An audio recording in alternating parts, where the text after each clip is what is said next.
ام المدارس دارالعلوم دیوبند کا ایک اہم شعبہ شیخ الہند اکیڈمی بھی ہے، جہاں سے تصنیف و تالیف کا کام جاری ہے اور تشنگان علوم نبوت سیراب ہو رہے ہیں۔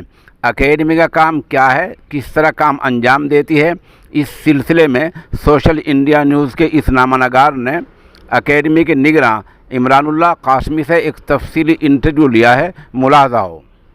سوشل انڈیا نیوز کا یہ نامہ نگار ام المدارس دارالعلوم دیوبند کی شیخ الہند اکیڈمی میں ہیں اور میرے ساتھ میں جناب مولانا عمران اللہ قاسمی شیخ الہند اکیڈمی کے نگران موجود ہیں، جو دارالعلوم دیوبند کے استاد بھی ہیں۔ ان سے ہمارا پہلا سوال یہ ہے کہ مولانا صاحب، شیخ الہند اکیڈمی کی وجہ تسمیہ، اس کا نام یہ کیوں رکھا گیا اور یہ اکیڈمی کب قائم ہوئی ہے؟ جی بہت اچھا۔ شیخ الہند اکیڈمی کے قیام کے تعلق سے ہمارے محترم مولانا بلال صاحب نے سوال کیا ہے۔ اس کا قیام 1403 ہجری مطابق 1983 میں عمل میں آیا۔ حضرت مولانا سعید احمد صاحب اکبر آبادی علیہ الرحمہ کی تجویز اور خاکے کے مطابق 1403 کی شورا میں اس کے قیام کو منظوری دی گئی اور حضرت شیخ الہند علیہ الرحمہ کے نام پر اس کا نام شیخ الہند اکیڈمی تجویز کیا گیا۔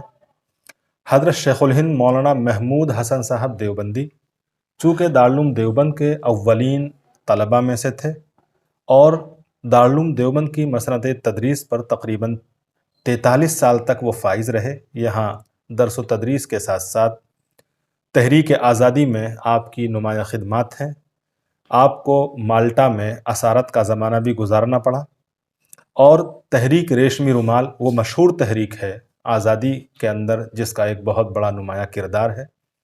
آپ کے تلامذہ میں بڑے بڑے نامور اور اساتین علم و فن پیدا ہوئے ہیں، جس کی وجہ سے حضرت شیخ الہند علیہ الرحمہ کا نام کافی نمایاں ہے۔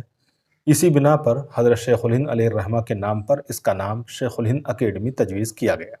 مولانا صاحب، اس سلسلے میں سوشل انڈیا نیوز کا دوسرا سوال یہ ہے کہ شیخ الہند اکیڈمی کیوں بنائی گئی، اس کی غرض اور اس کا مقصد کیا ہے؟ جی، شیخ الہند اکیڈمی کے قیام کے اغراض و مقاصد میں خاص طور پر 2 چیزیں ملحوظ ہیں۔ جی، پہلی چیز تو یہ ہے کہ اکابر کے علوم، اکابر کے معارف، ان کی نایاب کتابیں جو دستیاب نہیں ہیں، چونکہ اکابر کے جو علوم ہیں اور ان کی جو کتابیں ہیں وہ بہت ہی اہم اپنے موضوع پر نہایت وقی ہیں، تو تاکہ ان کا احیاء کیا جائے، اثر نو ان کی نشر و اشاعت کی جائے، ان کو عام کیا جائے، زمانہ حاضر کے اسالیب سے ہم آہنگ کر کے ان کو نسل نو سے متعارف کرایا جائے، لوگوں میں ان کو پھیلایا جائے۔ تو اکابر کے علوم و معارف کا احیاء اس کا اولین مقصد ہے اور اسی مقصد پر یہ گامزن ہے۔ اور دوسرا مقصد ہے نئے اور جدید فضلاء کو مضمون نگاری، صحافت، تصنیف و تالیف کے اسالیب سکھانا، ان کو اس میدان میں، قلمی میدان میں کام کرنے کے لیے تیار کرنا۔ الحمدللہ اکیڈمی کے تربیت یافتہ طلباء میں ایک بڑی تعداد ایسی ہے جو آج قلمی میدان میں نمایاں خدمات انجام دے رہی ہے۔ مولانا صاحب، اس میں ایک ہمارا سوال یہ ہے کہ شیخ الہند اکیڈمی سے اب تک عربی اور اردو میں کتنی کتابیں آپ شائع کر چکے ہیں؟ جی، اکیڈمی سے عربی، اردو، انگریزی اور ہندی 4 زبانوں میں مختلف کتابیں شائع ہوئی ہیں۔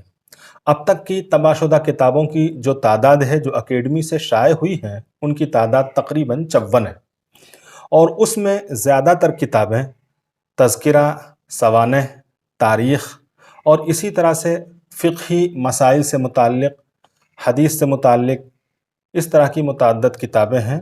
زمانہ حاضر کے تعلق سے جو ضرورت محسوس ہوتی ہے ان کی طباعت کی تجویز منظور ہوتی ہے اور پھر وہ کتاب طبع کر دی جاتی ہے۔ تو اب تک تقریباً 54 کتابیں ہیں، چھوٹی بڑی، جس میں ضخیم کتابیں بھی ہیں اور چھوٹی چھوٹی کتابیں بھی ہیں۔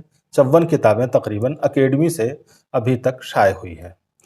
ناظرین، ظاہر سی بات ہے شیخ الہند اکیڈمی بھی دارالعلوم دیوبند کا ایک حصہ ہے اور دارالعلوم دیوبند اس وقت میں امام شیخ طریقت حضرت مولانا مفتی ابوالقاسم نعمانی دامت برکاتہم کی سربراہی میں چل رہا ہے۔ ظاہر سی بات ہے حضرت مولانا کی ایما پر ہی اور ان کے حسب ہدایت ہی جو ہے سارے کام ہو رہے ہیں. ہمارے ساتھ جو امام اللہ قاسمی صاحب ہیں ان کے کلام کا خلاصہ یہ ہے کہ 1983 میں یہ اکیڈمی قائم ہوئی ہیں اور جو یہاں طلبہ کی تعلیم و تربیت ہے اور جو صحافت سیکھنا چاہتے ہیں، مضمون نگاری سیکھنا چاہتے ہیں، مضمون نویسی سیکھنا چاہتے ہیں، ان کو یہ سکھایا جاتا ہے. اور یہ مولانا محمود حسن کے نام پر قائم کی گئی ہے اور ابھی تک اس میں تاریخ، سمانے، فقہی مسائل اور شروحات احادیث پر کام کیا گیا ہے. 54 یا 55 کتابیں یہاں تک شائع ہو چکے ہیں.